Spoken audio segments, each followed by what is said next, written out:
countries like Nigeria, a huge chunk of the population are not employed by the government. They are employed by private sectors. And some of the jobs that they do include those jobs that have to do with digital literacy. What you know about the digital space is something that you can always go by.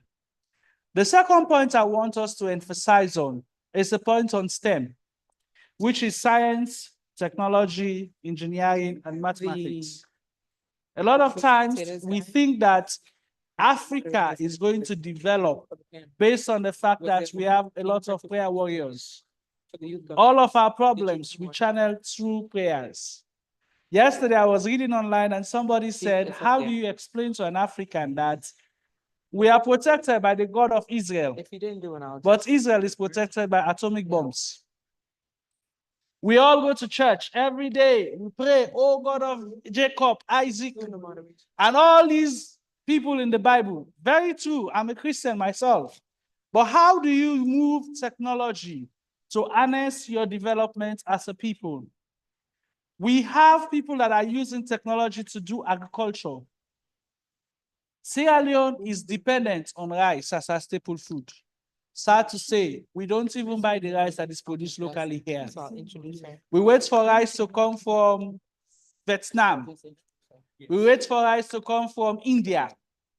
And sometimes when you see how these rice are processed, you will not feel like eating rice yourself. Most of us want to eat jasmine rice. It's very nice. It's sweet. Have you seen the process in which it is done?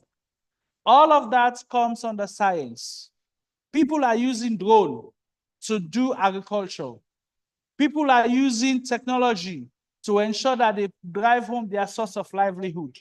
But how many of us are ready to shape that thing? And finally, as we look forward to digital transformation, let us embrace the 21st century challenges that are coming on our way. 21st century problems are not to be mended by 19th century solutions. Most of us, myself, I always use myself as a case study here. I attained my PhD at the age of 30 years. I got my master's at the age of 27. I had my first degree at the age of 24. I did my first degree here at Fairby College. Got a scholarship, went to do a master's and a PhD. Today, when I speak, I'm going to do a postdoctoral very soon. I'm still within the age of going to school. I just turned 35 this year. And humbly, I would say I'm the youngest academic doctor in Sierra Leone. And also, I am the assistant head of the Department for Sustainable Development. How do you think I came about all this? If it was not for the use of technology and education, how can I stand in front of many people? I've spoken on so many platforms. I met Peter when I was working in Ethiopia. I worked with him. I've worked with a lot of people all over the world. But why am I saying this? 21st century problems require 21st century solutions. Before I came here, I was on television and we were discussing the issue of the Middle East. How does it impact trade in the country? And one thing we should know, that the trade we are talking about is not just about buying and selling. Yeah. The petroleum products that we use are all coming from the Middle East. Yeah. If the war in the Middle East that is happening now, Lebanon is affected, Tehran is going to be affected. All these people, we do business with them. Yeah. How are we going to get the finished product here? And it's going to affect you and I. You move a lot. Your vehicles are not going to move. How do you solve these problems using these things? So I want you to think out of the box. And we always say that if encomiums were accolades, we can always think that victory is ours. But I want you to embrace the knowledge that you are getting. I was saying to her before I came that the problem we have with programs like this, after this program ends, everything ends here. We get our certificates, we go back to our normal way of doing things, and we talk a lot. They ask you, where were you? For the past 2 days, I was at Buffet's Hotel. What did you discuss? We discussed a lot. What was the lot? We can't even remember those things. Some of us, we are going to build connections with people here. We're going to get contacts with them. How do these contacts actualize into something beneficial? So please, as you go on to this next session, as I said, I'm not going to speak for a long time. As you go on to the next session, make sure that the ideas that you're going to get from here are things that are practical, things that are tangible and things that you can always point out to. Do we understand? So on that note, I want to welcome you to the next session and thank you very much for your rapt attention. Unfortunately, I can't take questions, but I'll see you guys whenever I see you, okay? Thank you very much. Thank you, Doc. Thank you very much. Can we give him another round of applause? He's really been supportive over the past couple of days. And just like he mentioned, we've taken up a lot of your time, but we really wanted to make sure we give you guys this knowledge and this information. So from his speech, two things that I picked up for us. 24th century problems 24th century problems require what? Again, 24th century problems require. The other thing he mentioned most times, and he's right, we come to events, we come to programs, we listen, sometimes we sleep, we eat, we enjoy. When you go back, what do you do with that information? Few of us, maybe 1%, will actually actualize it into something. The rest of us will wait until the next time we see someone and say, oh, I remember you, you was at this event. The rest of us won't even remember what happened. You're all ambassadors. Oftentimes, when you get this opportunity to come to these spaces, it's for you to not only learn and get the information, but to bring it back to your organizations, to your communities, to your schools, to your families. So the more that we're able to share information, the more that we bring people along and we can really connect people. I think, he mentioned he's one of the youngest academic doctors in Sierra Leone. And most of you guys here are young. The power of technology and how that can really help you when it comes to education, how it helps us when it comes to business, and how it helps us connect with other people around the world. Let's not let these 2 days go to waste. Let's really take advantage of the opportunity that you had today. So we're going to move on to our panel. And our panel will be speaking about digital literacy for young people. We're going to have them speak about the power of education in promoting digital literacy.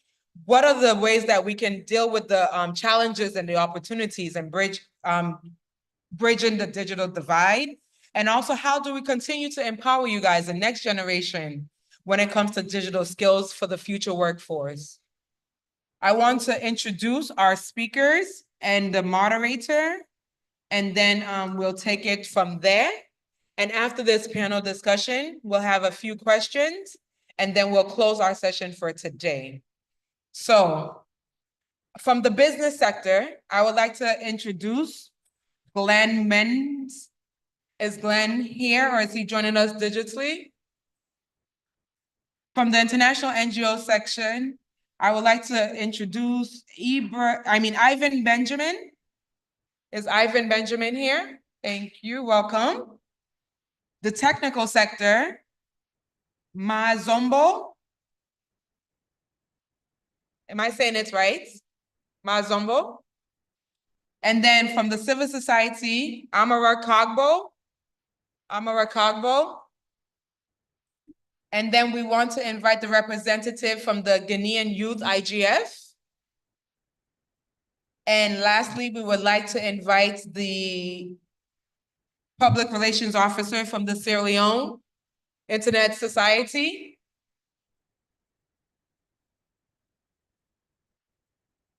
And our moderator, Madam Blessing.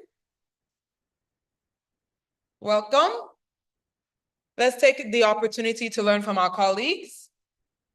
Listen, ask the right questions, especially if it's a question that's something that we haven't discussed today. And I will pass over the mic for this panel discussion. Thank you. Thank you so much. I believe as the youths in the room, this panel discussion is going to be a lively one. And I believe both the panelists and the audience would vibe as youths as we proceed. So for this particular panel discussion, we will be focusing on digital literacy for youths. across the River Union. So I'll start for my far left, Mr. Benjamin. Owing to the fact that we're all talking about digital literacy, how can the role of education, or what role can education play in promoting digital literacy across the Mali River Union for youths?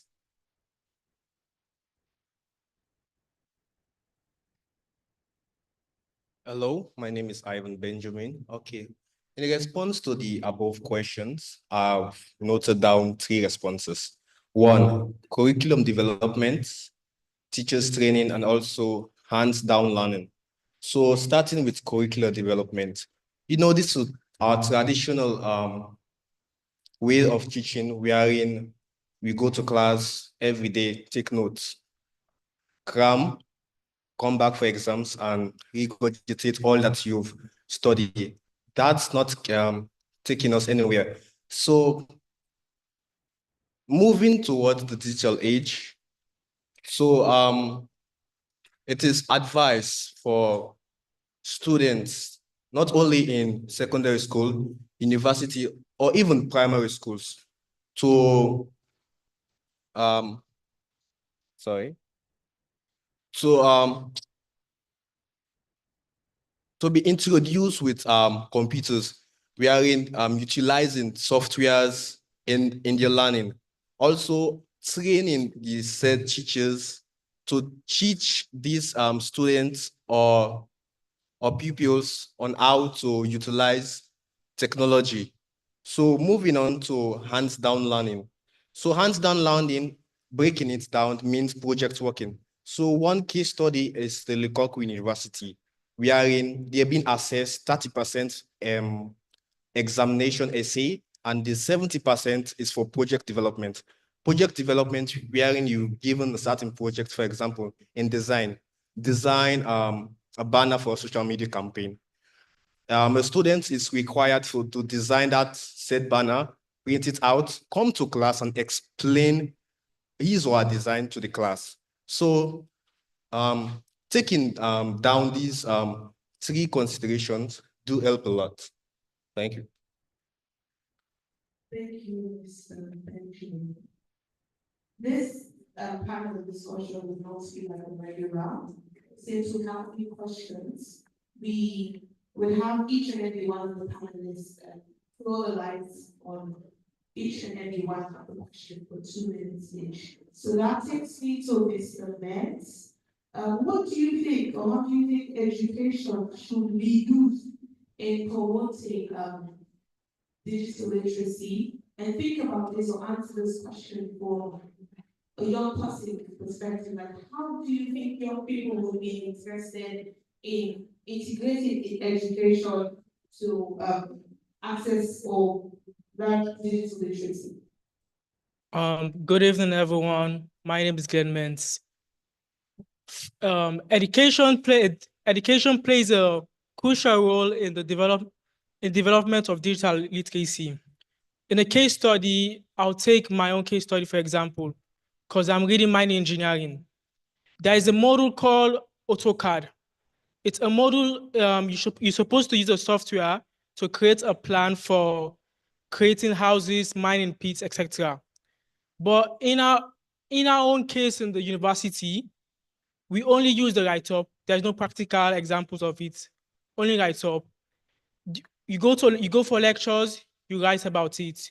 You go for the exams, you write about it. There is no practical knowledge about it. You may want to work at an office, and you do not have the practical knowledge to get onto this. So in my own case, I think schools and institutions should adopt technology not only by doing research, but also for coding, critical learning, cybersecurity, and raising awareness. And also in raising awareness. By doing this, for example, who here knows about Andela? So Andela is a platform that was created by a Nigerian. Andela teaches people how to code, and then in turn connects you with various companies all over the world in terms of jobs. And also there is also called how should I say it? There's also a platform in Sierra Leone called Innovation Lab. Innovation Lab also teaches young young youths like us about getting through technologies and how to access technology and improving the digital space. So yeah. The access and responsibility towards economics is clear indication that young people are actually embracing the space to be literate when it comes to digital spaces. So that leads us to the next question for this Karen. How do you think we could reach the digital divide, taking into consideration challenges and opportunities for youth? Hello, good evening, ladies and gentlemen. My name is Amara Kago and I'm from Sierra Leone. So first off, we know that technology is improving and we are also improving with technology. So basically, one thing I think we can use is to, one job, okay, okay. One thing is,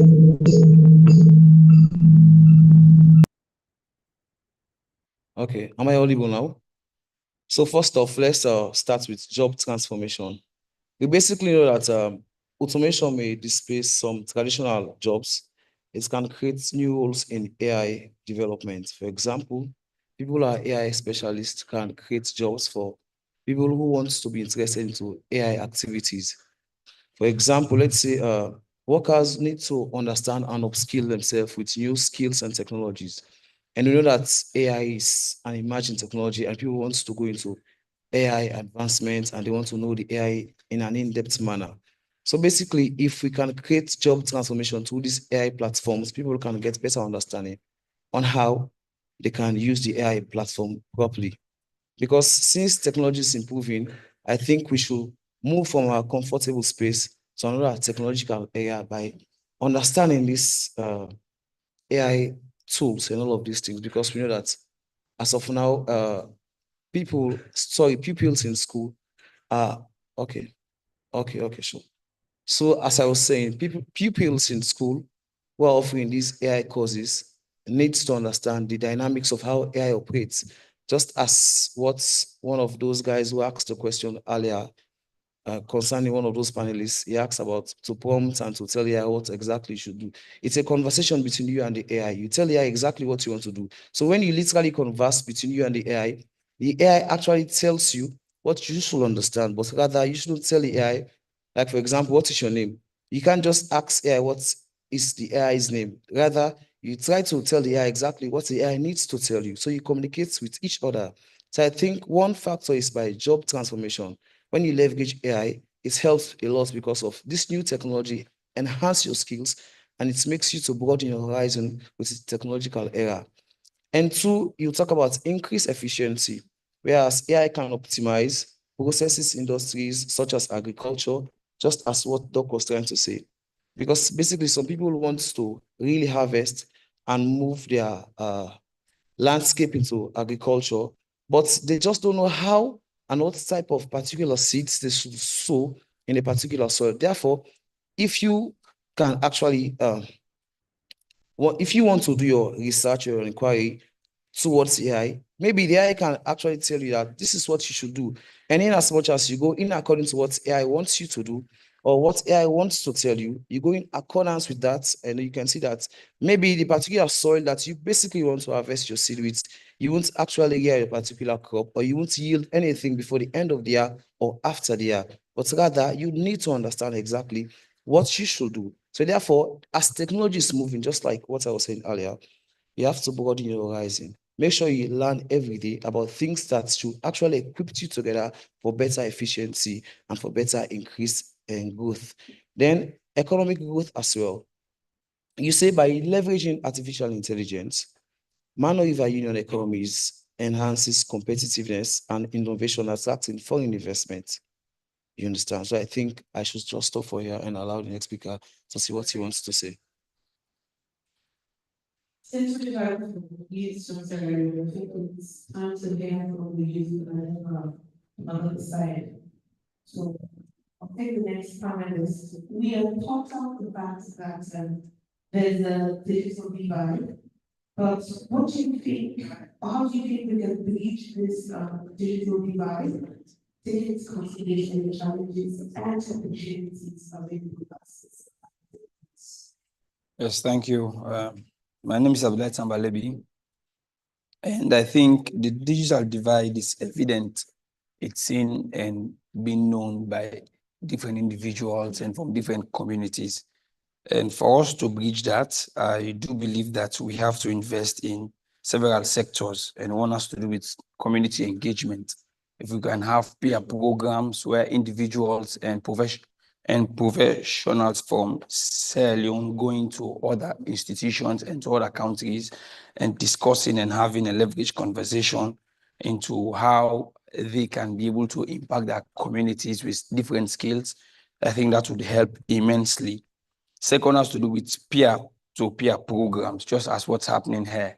Now, the Man-River Union is having such an amazing internet governance forum program where it collaborates and it connects different countries and institutions with individuals together to discuss and identify loopholes within the internet space to see how they can able to bring up suggestions and solutions to solving these problems, and also promote digital literacy across the Man-River Union section. And lastly, has to do with partnership with schools. And this is why we are interested into setting up the boundaries and looking into how we can be able to establish ISOC from the secondary schools, because we believe that having that radical transformation from schools would definitely help in mitigating the chances for the digital divide in the tech space. If we can have school-going people to understand tech and understand how to leverage tech at their best abilities, would help them immensely when going to colleges and other institutions on how to position themselves and how to be better individuals and use the internet for its right purpose. Thank you. That brings us to last two questions. For this round of discussion, we'll take the questions after the discussion. The side of this Benjamin, how do you think we can empower the next generation with digital skills for the future workforce?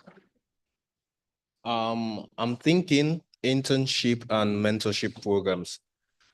Youth connecting with professionals out there in the industry is a great step in order to boost the skills training in the digital world, and also skills training with regards to digital marketing, coding, blockchain technology, and also graphic design. There are experts out there who can connect with youths, develop them, and these are fields that are marketable and profitable.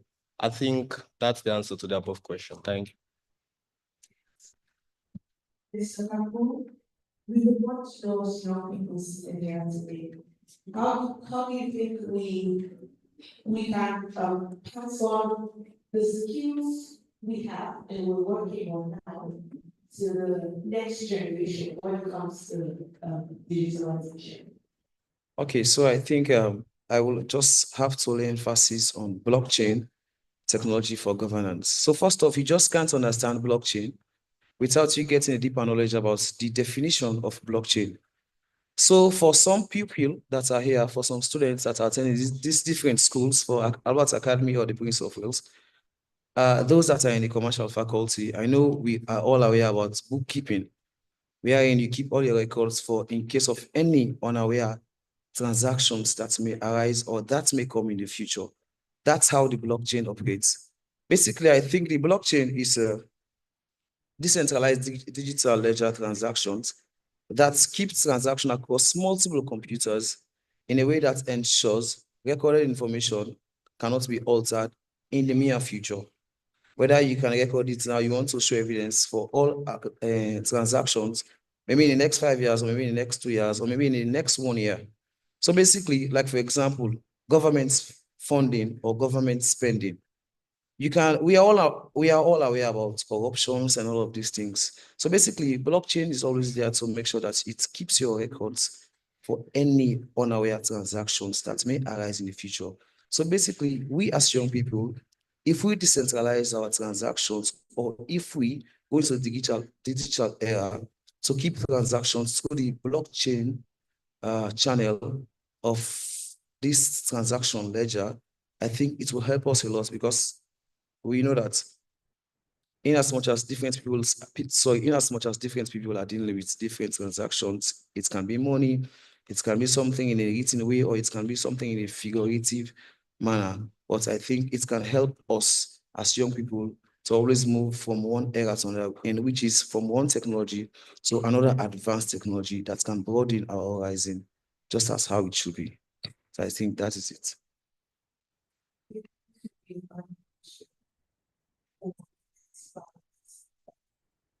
So, empowering the next generation with digital skills, I believe, has got to start now. And how do you think we can work on those skills now to make it, to set a stronger foundation for the next generation? Well, I think for people that are living in a rural locality, first off, we try to create digital seminars for awareness purposes, because we living in the urban areas, we are more aware about technology and the digital era. But have you ever for once asked yourself about people who are living in the rural localities, if they are aware about digital era, things that are moving from one era to another? No. So basically, let's move our thread to those that are living in the rural locality. Make sure you actually do awareness programs, digital skills, hackathons, and all of these things that were mentioned by you earlier when you had your first panel discussion. So I think if some of these things are already in the pipeline, they can help those that are very illiterate to be literate at some point, because see, we have some people that are not basically learned, they are not learned people, but in as much as you bring so many ideas or skills for them to understand how the digital age is evolving, I think they can understand better that, like for example, we that are living in the urban locality, we are much aware about AI and automation. But have you also for once asked yourself about if people that are living in the rural localities are even aware about AI and automation? They are not even aware about that. You understand? So basically, you can do this awareness by creating workshops, seminars, so that they can understand them and make sure that they too can move from one evolving, damping environment to a technological era. I think that's one way that you can help them as well. I think final one would be advice to young people, to youth, to us, as we leave this room. How do you think we can tackle the problems we've spoken about when it comes to tech and digital spaces? What advice would you give as a young person to a young person was to actually act upon what we discussed here and what we learned here? Yes, I think the problems are many, but they are tied to one another. For me, the best advice I will give to youth, to us, is that we should know how to leverage AI, because it's the new trend. And now, just as the lecturer mentioned earlier, is that now students are now using AI in a way that is affecting their mindset, and it's also affecting their memory ability. So if we can have the time to study real books, to read real content, and to understand how to navigate through those systems, I think it would help to build our technical skills, and it will help to build our memory capacity, which would eventually put us at a position where we will be able to navigate through the tech space at ease, instead of us allowing technology itself to rule us. We would be the one being in position to navigate how tech should go within the next era instead of us allowing the invites. Thank you all. Conclusion, I would say, I think we've all been here this morning and we're living in an experience. But I think what will be this next something is if we have also intended, it's actually actionable with everything we've learned in this room. It's actually take the cautions we've been giving, from the lectures, to the advice, the response, the answers, to everything for today. Let us act upon it as young people and actually be the pioneers of the so I think that is how we do the project down and to take questions if there are any. Questions? Go ahead. We'll start with you and then you.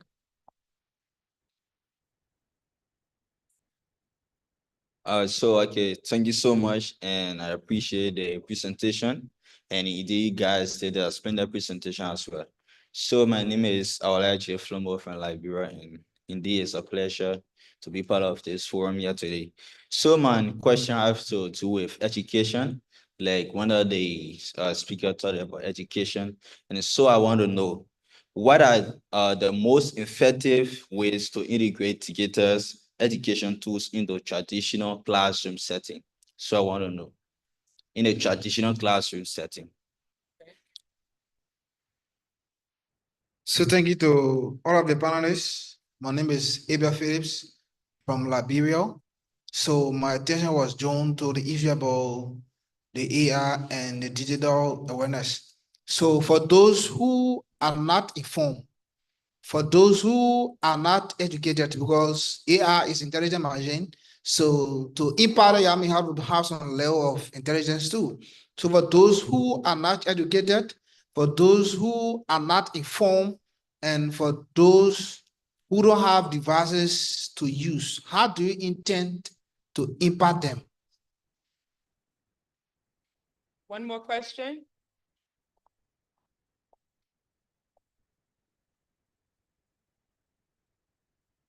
Thank you very much, guys, colleague, youth.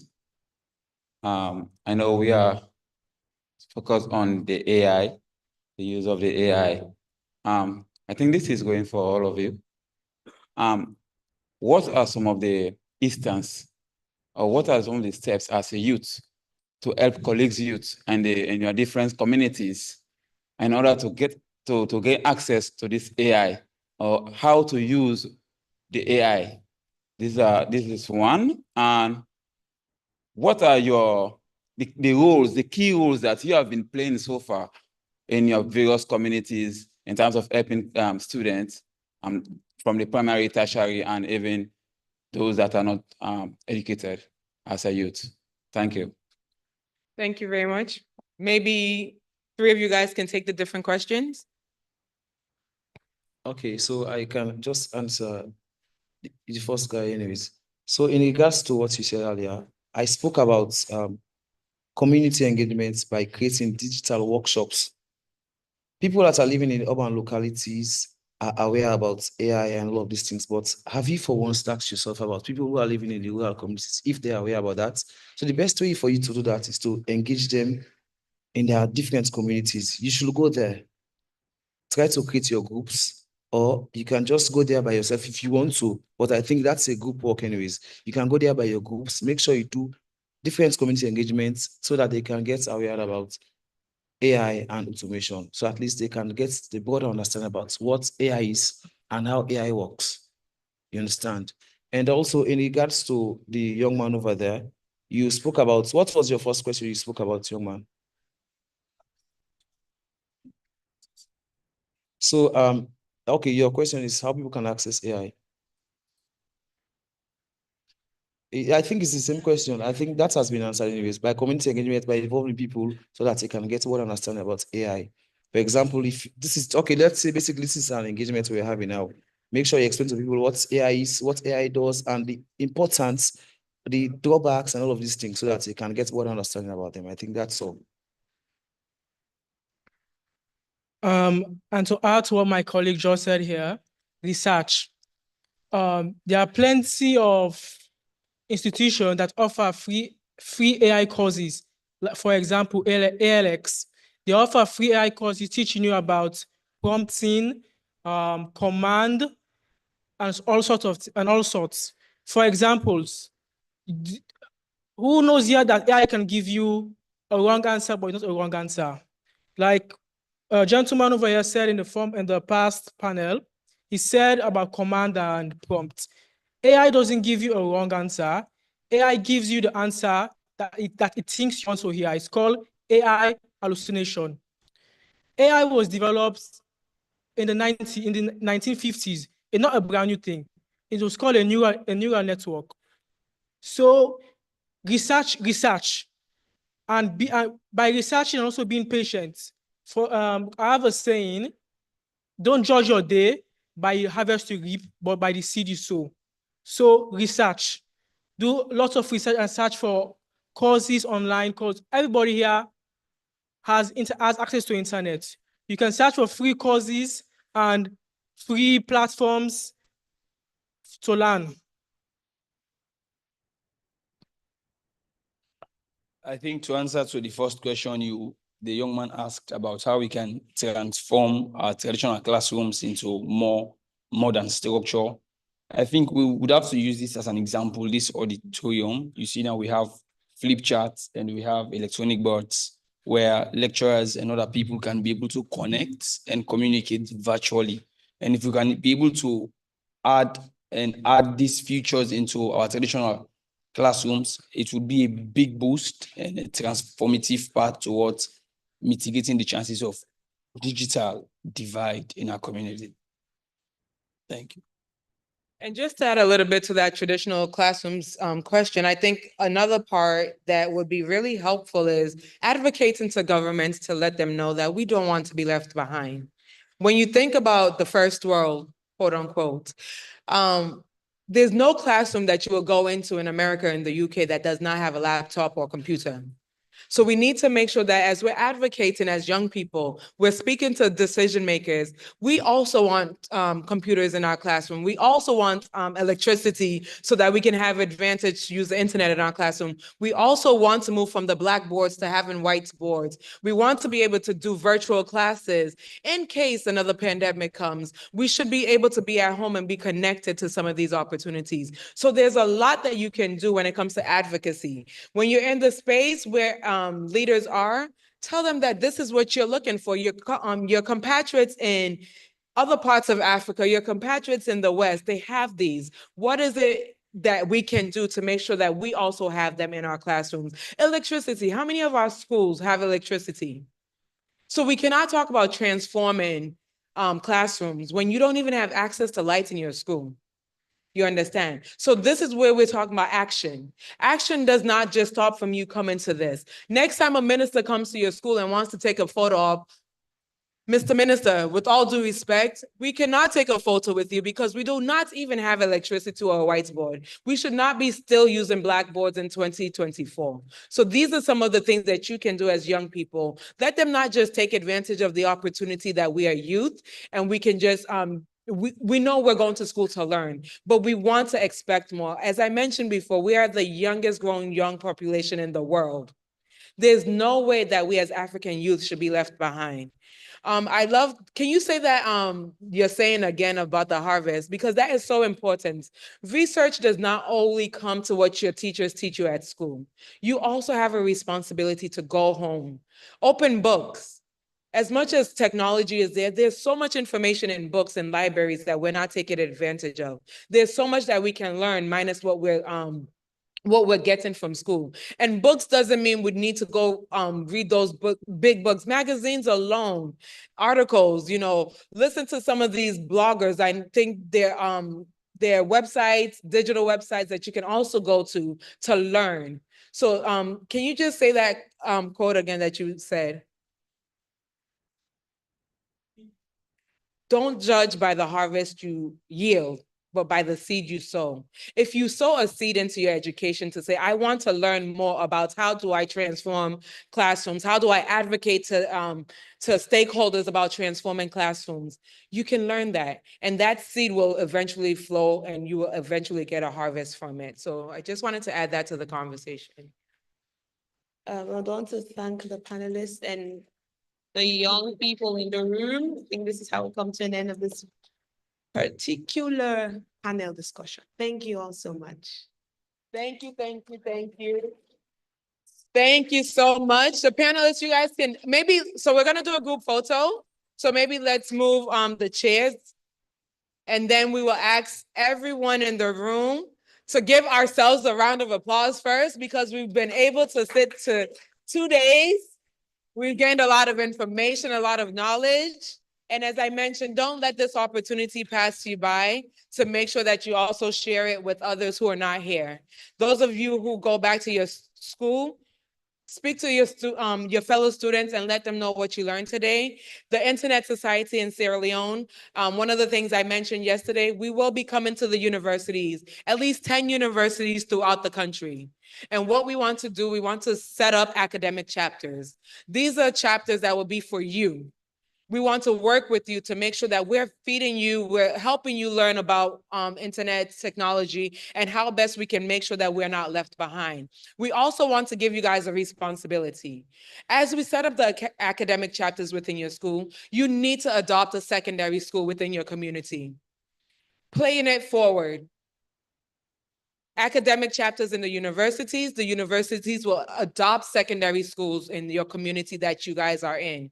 This is a way that we can continuously make sure that we're bringing people along and we're learning. So if you have not already done so, please make sure you reach out to myself or Lebby and our vice president, so we can make sure that you guys are connected. Share your information. We'll get a registration so we can add you to the group when we go out and we do the school tours. We know what schools you guys are at, and we can make sure that you can begin to attend our events, attend our programs, because we cannot afford to be left behind. I'm sorry. My daughter is 9. Our young people know how to use smartphones. And if the smartphones that they're using now, by the time they go to their classrooms, they cannot take advantage of these opportunities, it means that we're not doing our job. So thank you very much to the panel again. Please let's join the panel up here for a photo as we close out for this session of the 2024 Youth IGF and Internet Governance Forum, hosted by the Mano River Union. Thank you.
Huh?